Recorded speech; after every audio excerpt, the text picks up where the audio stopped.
નમસ્કાર વિદ્યાર્થી મિત્રો ધોરણ 10 ગુજરાતી માધ્યમની અંદર ગણિત વિષયની અંદર વાત કરીએ તો આપણે અગાઉ જણાવ્યું હતું કે પ્રકરણ નંબર 8 ટ્રિગ્નોમેટ્રી એટલે કે ત્રિકોણમિતિનો પરિચય બરાબર છે, જેની અંદર ત્રિકોણમિતિ એ ચેપ્ટર નંબર 8 વિશેનો આપણે અભ્યાસ કરવાનો છે।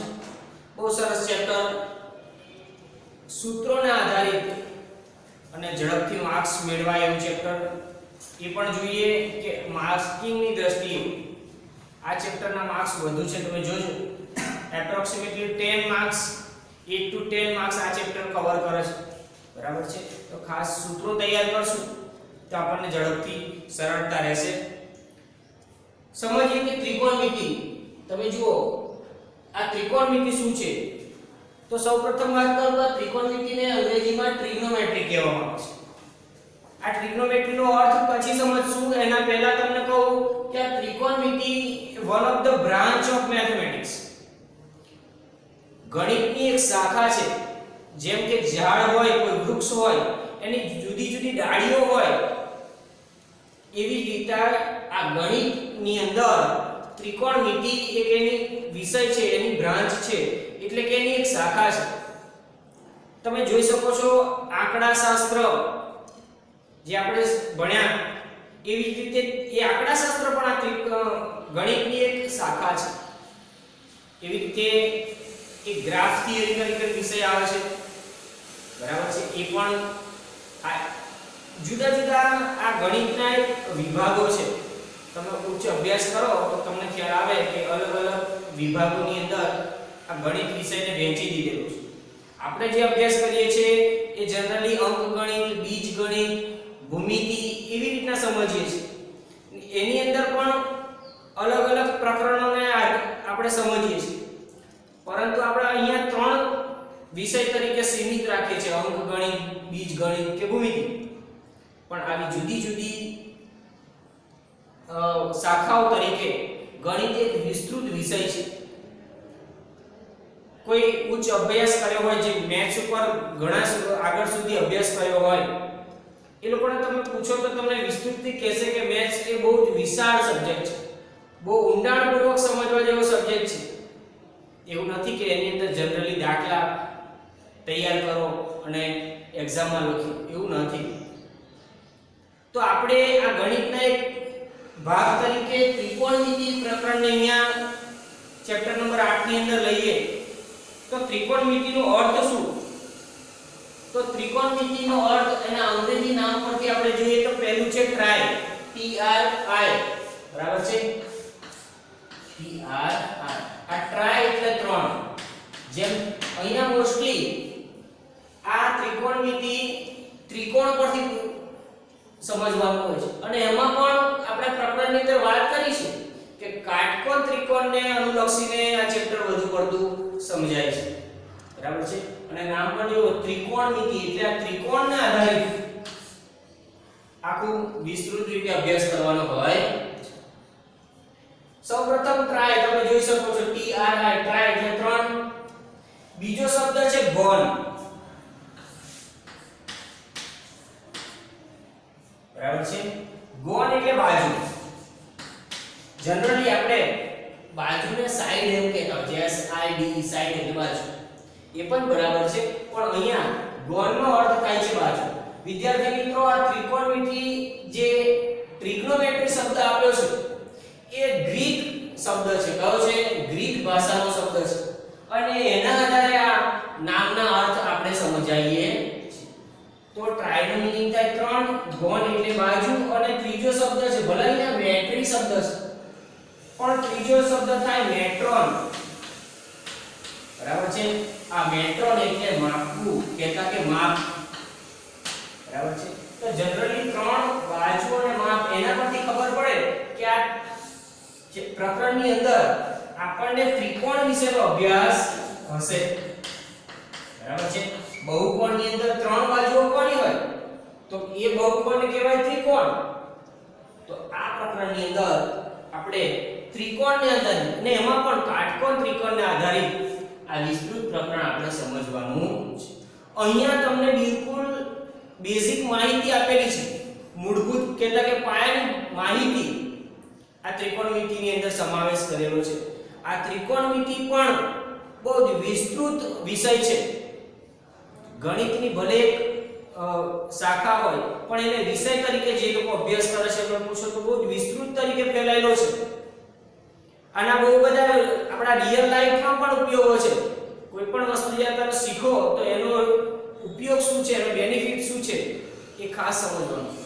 અહીંયા આપણા પ્રકરણની અંદર કીધું છે જેમ અંતર, ઊંચાઈ, ખૂણા વગેરેની માહિતીને આધારે જે પણ કાર્ય થઈ રહ્યું છે, જે પણ કામ થઈ રહ્યા છે એની અંદર આ ત્રિકોણમિતિનો કંઈક ને કંઈક અંશે ઉપયોગ છે. બરાબર છે? તો આ ત્રિકોણમિતિ જનરલી ત્રિકોણના આધારિત અભ્યાસ કરવાનો છે. બીજું વાત કરીએ કે તમને ટેક્સ્ટબુકની અંદર શરૂઆતમાં તમે જોશો તો અમુક આકારને અનુલક્ષીને તમને સમજૂતી આપેલી છે. જેમ કે એક મિનારો, મંદિર, ઇમારત, કોઈ શાળા જે કોઈ પણ હોય એ જમીનને શિરોલંબ છે એટલે કે 90 ડિગ્રીએ છેદે છે. બરાબર છે? ધારો કે ઇમારત છે, કે આ શાળા છે, કે મંદિર છે, જે પણ વસ્તુ, કોઈ મિનારો છે, કોઈ પણ વસ્તુ તમે કહો એ આ જમીનથી શિરોલંબ એટલે કે 90 ડિગ્રીને અંશે એકબીજાને લંબ છે. બરાબર? એકબીજાને 90 ડિગ્રીને છેદે છે એવું આપણે ધારી લેવાનું છે. બરાબર? બીજું તમે જોઈ શકો છો કે અલગ અલગ ખૂણાને અનુલક્ષીને એ આકારો બતાવ્યા છે. બરાબર છે? તો એક એની વાત છે. અહીંયા જે ખૂણાનું માપ છે એ ખૂણાના માપની અંદર વાત કરીએ તો આપણે એક વર્તુળ સર્કલના 4 ભાગ પાડીએ છીએ. તમે ધોરણ 9 ની અંદર એને ચરણ અથવા પાદ કહેતા. 4 ચરણ તમે જોઈ શકો છો. આ પહેલું ચરણ, બરાબર છે? અહીં બાજુ આ બીજું ચરણ, આ બાજુનો ભાગ એટલે આ ત્રીજું ચરણ, ચોથું ચરણ. આવી રીતે તમે સમજી શકો. બરાબર છે? તો આ 4 ચરણની અંદર વાત થઈ તો પ્રસ્તુત ચેપ્ટરમાં, આ ચેપ્ટરની અંદર જે કોઈ માપ હોય એ આપણે પ્રથમ ચરણને અનુલક્ષીને સમજવાના છે, 0 થી 90 ડિગ્રી. બરાબર છે? આપણને ખબર છે કે વર્તુળની અંદર 0 થી લઈ 360 અંશ સુધી માપ હોય છે. બરાબર? 0 અંશ, 90 અંશ, 180, 270. ફરીથી અહીંયા તમે પહોંચો તો એ બે સ્થાન, બરાબર છે, આ જ જગ્યા ને 0 અંશ તરીકે પણ ગણાય છે, 360 અંશ તરીકે પણ ગણાય છે. બરાબર છે? તો આ દરેકે દરેક માપ 0 થી લઈને 360 સુધીના દરેક માપને અહીંયા ઉપયોગી છે. પરંતુ આપણને સમજવા માટે પ્રથમ ચરણને જ ધ્યાનમાં લીધું છે. તમે આગળ જોશો તો આ ત્રિકોણમિતિના ગુણોત્તરો વિશેની વાત કરી છે. બરાબર છે? ટેક્સ્ટબુકની અંદર પેજ નંબર 150 પર આપણને ત્રિકોણમિતિય ગુણોત્તરો એવો શબ્દ વાપર્યો છે. આપણે એ પણ સમજીએ. પણ આ જે ગુણોત્તરો છે એના માપ છે એ પ્રથમ ચરણને અનુલક્ષીને જ અહીંયા સુધી સીમિત રાખ્યા છે. બીજા માપ અહીંયા મળે છે ખરા, પણ આપણે અત્યારે અભ્યાસ કરવાનો નથી. ઓકે? તો આ વાત થઈ. આપણે હવે જોઈએ ત્રિકોણમિતિય ગુણોત્તરો. તમે જોઈ શકો છો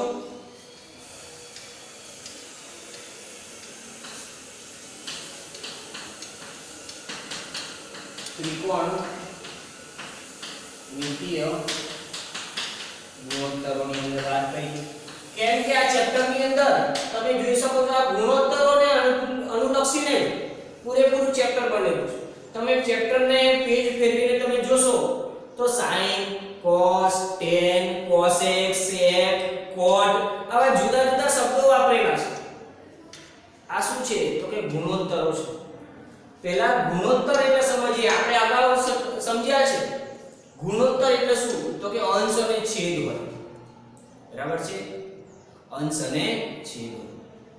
તો અહીંયા પણ તમે આ sin, cos, tan, cosec, sec, cot જે કોઈ ભણશો અથવા એના કોઈ દાખલાઓ ભણશો, કોઈ સાબિતી સમજશો, બધાની અંદર તમને કંઈક ને કંઈક અંશ અને છેદ એવું જોવા મળશે.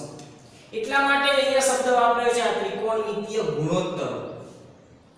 તમે જુઓ પેજ નંબર 151 ઉપર 6 ગુણોત્તરો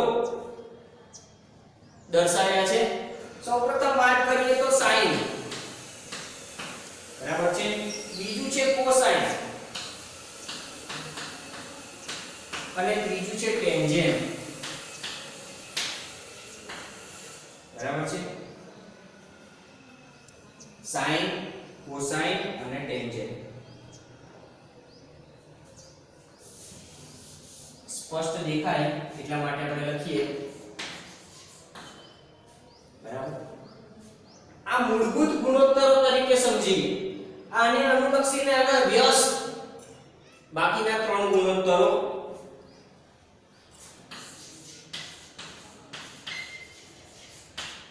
cosine, બરાબર છે, જેને આગળ જતા શરૂઆતથી cos તરીકે તમે સમજશો તો cosine, પછી secant,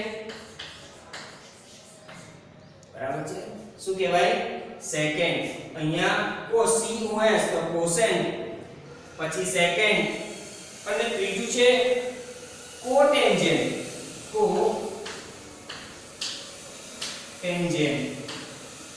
બરાબર છે. અહીંયા જુઓ CO એવો શબ્દ વાપરે છે. અહીંયા CO છે, અહીંયા CO છે, અહીંયા CO છે. એને અનુલક્ષીને આ 6 ગુણોત્તરો છે. શરૂઆતના શબ્દો તરીકે લઈએ, શરૂઆતના મૂળાક્ષરો તરીકે સમજીએ તો અહીંયા SIN એટલે sin કહેવાશે. શું કહેવાશે? sin. શરૂઆત COS એટલે આને cos કહેવાશે. ઉચ્ચાર ખાસ સમજો. શું કહેવાય આને? sin. cos અહીંયા કહેવાશે TAN એટલે tan, બરાબર છે. શું કહેવાશે? tan. અહીંયા કહેવાશે cosec. શું કહેવાશે? cosec. ફરીથી કહું છું, ઉચ્ચારને ખાસ ધ્યાનમાં લેજો. આને કહેવાય cosec, આને કહેવાય sec અને અંતિમ cot. વિદ્યાર્થી મિત્રો, આ એકબીજાના વ્યસ્ત છે. ફરીથી કહું, આને કહેવાય sin, આને કહેવાય cos, આને કહેવાય tan, cosec, sec અને cot. આવી રીતના ત્રિકોણમિતીય મૂળભૂત 3 ગુણોત્તરો અને એના વ્યસ્ત બીજા 3, આમ ટોટલ 6 ગુણોત્તરો આપણને આ પ્રકરણની અંદર સમજવાના છે. આ 6 ગુણોત્તરોના આધારે જ આ ત્રિકોણમિતિ બનેલી છે, જેની અંદર આપણે જોઈશું હમણાં કે બાજુઓ, ખૂણાઓ, જુદા જુદા અંતર, એને અનુલક્ષીને દાખલા કે સાબિતી વગેરે વગેરે આપણે જોવા મળે છે. અહીંયા હમણાં મેં વાત કરી હતી કે આ જે ત્રિકોણમિતિમાં મુખ્યત્વે ત્રિકોણ વિશે ભણવાનું છે. અને આ ત્રિકોણ કેવો? તો કે કાટકોણ ત્રિકોણ. કેવો? કાટકોણ ત્રિકોણ. એટલે કે જે ત્રિકોણનું માપ 90 ડિગ્રી હોય, કેવું? 90 ડિગ્રી હોય એવા ત્રિકોણ વિશેનો અભ્યાસ આપણે આ ચેપ્ટરની અંદર જોવાનો. આના જુદા જુદા માપ પણ હોય છે. 0 અંશથી લઈને 0, 30, 45, 60, 90 એનું કોષ્ટક પણ આપણે અગાઉ હમણાં જોઈશું. પરંતુ આ ત્રિકોણને અનુલક્ષીને આ ગુણોત્તરો કેવી રીતના વિભાજન પામે, કેવી રીતના ગુણોત્તરો બને, એનો આપણે અભ્યાસ કરીએ. તો સૌપ્રથમ અહીંયા એક આકૃતિ બતાવું છું ત્રિકોણની, કે જે ત્રિકોણ કાટકોણ ત્રિકોણ છે, બરાબર છે. હું અહીંયા એ ત્રિકોણને ત્રિકોણ ABCO સંકેતો આપું છું. તમે જોઈ શકો છો ત્રિકોણના 3 શિરોબિંદુઓ જે હંમેશા કેપિટલ ની અંદર લખાય. હવે એ ખૂણો કે એ શિરોબિંદુ એની સામેની બાજુને તમે સ્મોલ કહો છો, બરાબર છે? ખૂણા C ની સામેની બાજુ સ્મોલ c. તમે અહીંયા જોઈ શકો છો કે ત્રિકોણની ત્રણ શિરોબિંદુઓ જે કેપિટલ તરીકે દર્શાવાય, એની ત્રણ બાજુઓ એ સ્મોલ તરીકે દર્શાવાય. અને ફરીથી યાદ કરાવો કે આ ત્રિકોણમિતિ મુખ્યત્વે કાટકોણ ત્રિકોણના આધારિત બનેલી હોય છે. તો આપણે જોઈએ અહીંયા ત્રણ ત્રિકોણના ખૂણા પરથી એક ખૂણો તો 90 ડિગ્રી છે. કેટલો છે? 90 ડિગ્રી. કહેતા કે કાટકોણ છે. હવે આ બાકીના બે ખૂણા રહ્યા, ખૂણો A અને ખૂણો C. કોઈ પણ સંકેત, ધારો કે ખૂણા A ને સંકેત તરીકે હું થીટા કહું છું. વિદ્યાર્થી મિત્રો, આપણે અભ્યાસ કર્યો છે કે ખૂણાઓ હોય, આ ખૂણાઓને સંકેતમાં થીટા, બરાબર છે? ઘણા લોકો આલ્ફા પણ કહેતા હોય છે, ઘણા લોકો બીટા પણ કહે, ઘણા લોકો ગામા પણ કહે છે, અને ઘણી વખત સંકેતમાં આ રીતના ફાઈ, એવી રીતના ફી પણ કહેવાય, અને શું કહેવાય? ફી અથવા ફાઈ, બરાબર છે? ઉચ્ચારણમાં થોડો ફરક છે. તો ઘણા ખૂણાઓને સંકેતોમાં કેવી રીતના દર્શાવાય? જનરલી થીટા ઉચ્ચારણ હોય છે અને થીટા તરીકે દર્શાવે છે, પરંતુ ઘણી વખત આલ્ફા, બીટા, ગામા અને ફી કહેતા કે ફાઈ, એના વડે પણ ખૂણાઓને દર્શાવી શકાય છે, બરાબર છે? તો આ થઈ ખૂણાઓના સંકેતોની વાત, બરાબર છે? ખાસ થોડો તફાવત જોજો કે આપણે અગાઉ બહુપદીઓ ચેપ્ટરની અંદર આ આલ્ફા, બીટા અને ગામાને સમીકરણના બીજ તરીકે પણ દર્શાવતા હતા, પણ આપણને દાખલા જોઈને ખબર પડે કે આ ખૂણાનો સંકેત છે કે બીજ છે, બરાબર છે? દાખલામાં બહુપદીઓને બધું લખેલું હોય તો એ આલ્ફા, બીટા, ગામાને બીજ તરીકે સમજવાના, અને આવા ખૂણા સ્વરૂપે કોઈ જગ્યાએ વાત કરેલી હોય તો આલ્ફા, બીટા, ગામા કોઈ ખૂણો છે, કોઈ અંશ માપ છે, બરાબર છે? એ આપણે સમજૂતી મેળવવી પડે. અહીંયા વાત કરીએ તો કે કાટકોણ ત્રિકોણ ABC માં કેવો ત્રિકોણ છે? ફરીથી યાદ કરાવી દઉં કે આ કાટકોણ ત્રિકોણ છે. કાટકોણ ત્રિકોણ ABC ની અંદર ખૂણા A ને મેં થીટા તરીકે દર્શાવ્યો છે. તો તમે જુઓ, થીટાની સામેની બાજુ કઈ થાય? BC, બરાબર છે? I ની સામેની બાજુ, I ની પાસેની બાજુ છે. અને હંમેશા કાટકોણ ત્રિકોણમાં જે ખૂણો 90 ડિગ્રીનો હોય એની સામેનો ખૂણો, એની સામેની બાજુ, એને શું કહેવાય? તો કે કર્ણ કહેવાય, બરાબર છે? અગાઉ મેં તમને વાત કરી કે કર્ણ, દાનવીર કર્ણ જે હંમેશા દાન આપે છે એ સમાજમાં મોટો વ્યક્તિ ગણાય.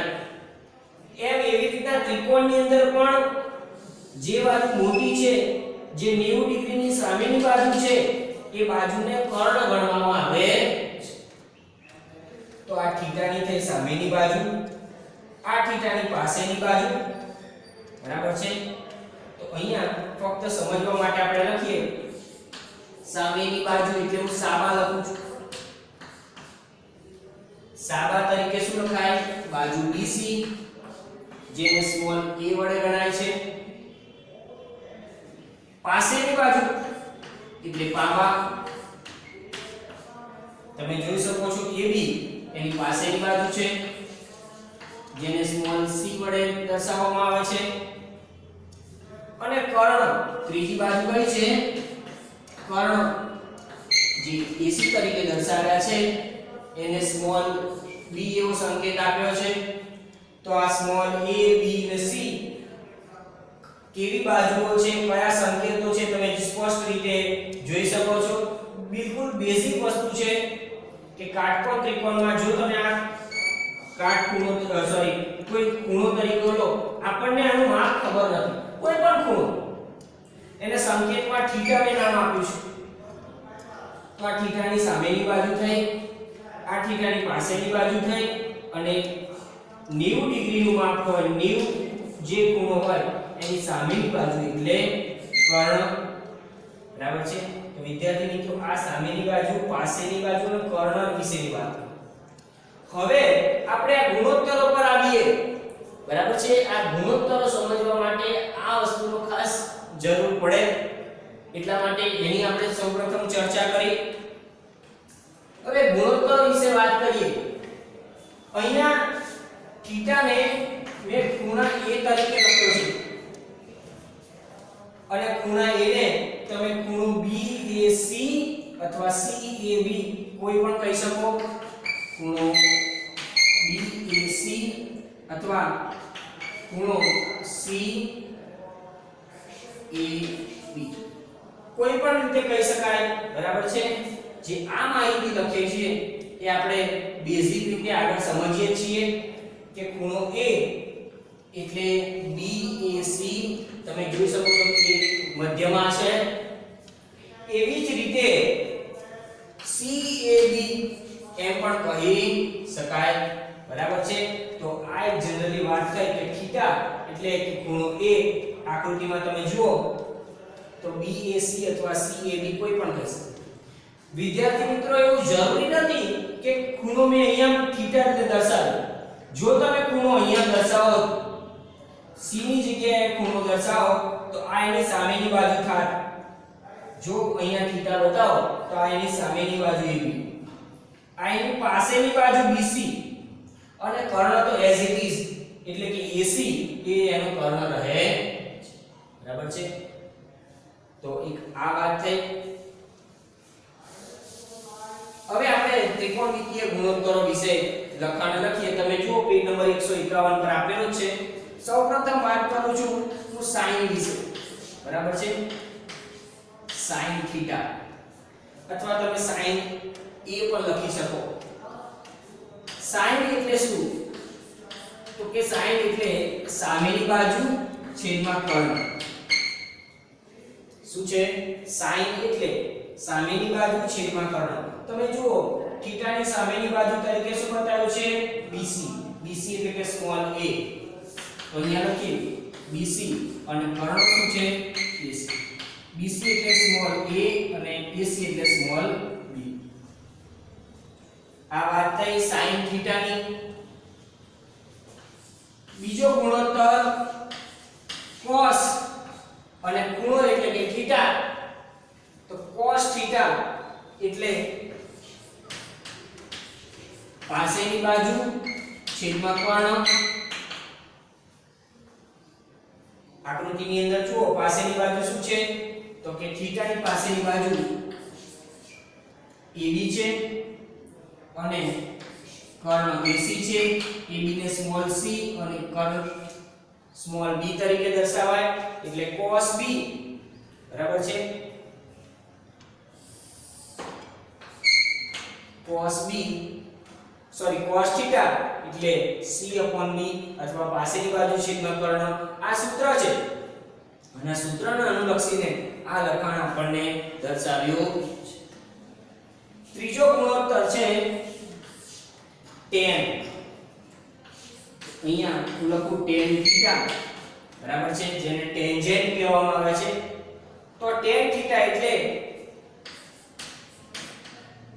સામેની બાજુ છેદમાં કર્ણ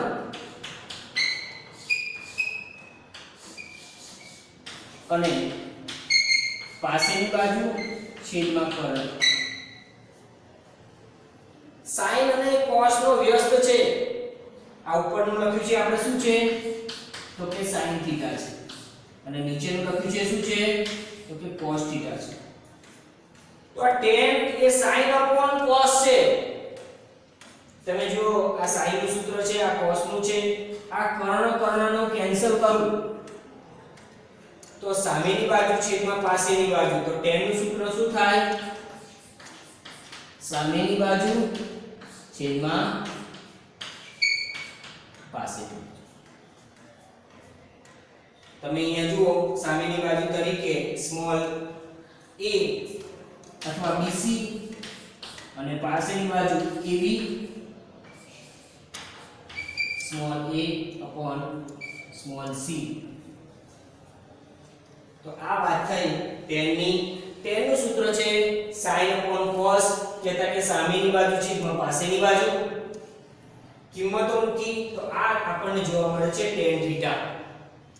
tan θ ફરીથી કહું sin અને cos નો વ્યસ્ત છે. અમુક સંખ્યાઓ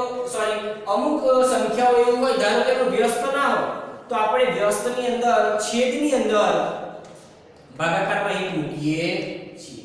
ધારો કે કોઈ સંખ્યા છે 7, તો 7 ને કેવી રીતના લખાય તો કે 7/1.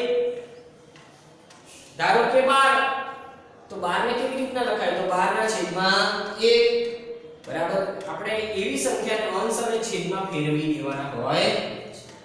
અને વિદ્યાર્થી મિત્રો, આપણે ભણ્યા છે કે અંશ અને છેદ એ જે સંખ્યામાં જોવા મળે એવી સમય સંખ્યાઓની વાત આપણે આગળ ગણની અંદર કરી હતી. બરાબર. આ વાત થઈ sin cos tan ની. આનાથી વ્યસ્ત એની વાત કરીએ cosec sec અને cot વિશે.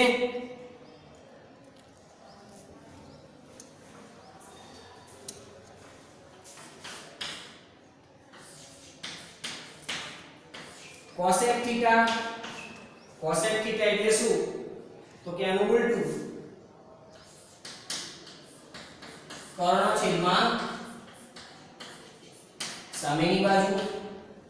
બરાબર છે. તમે ઉલટાઈ શકો છો. b ઉપર લખાય, a નીચે લખાય.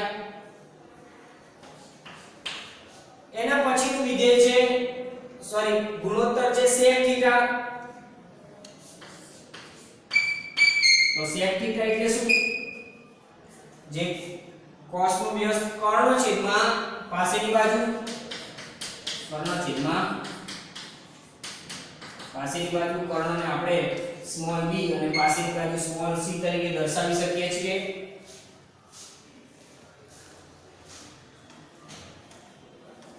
એના પછી tan અને આ tan નું વ્યસ્ત એટલે કે cot, જેને આપણે કોટેન્જન્ટ કહીએ છીએ. આ cot એટલે પાસેની બાજુ છેદમાં સામેની બાજુ. પાસેની બાજુ શું છે તો કે સ્મોલ c અને પાસેની બાજુ કે સ્મોલ a.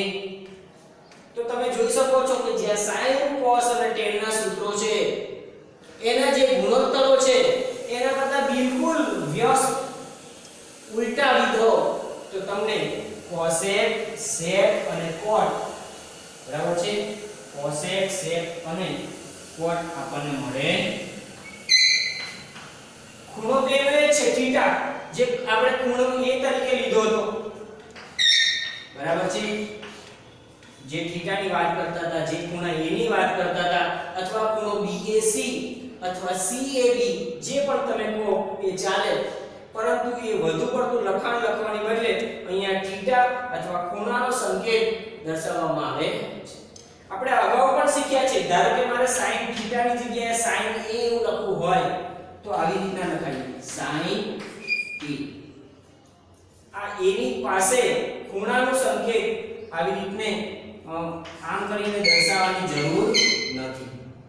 બરાબર છે. આવી રીતના કોઈ દર્શાવવાની જરૂર નથી. ફક્ત કેપિટલ A તરીકે તમે લખો તો sin a એવી રીતના આપણને ખ્યાલ આવે.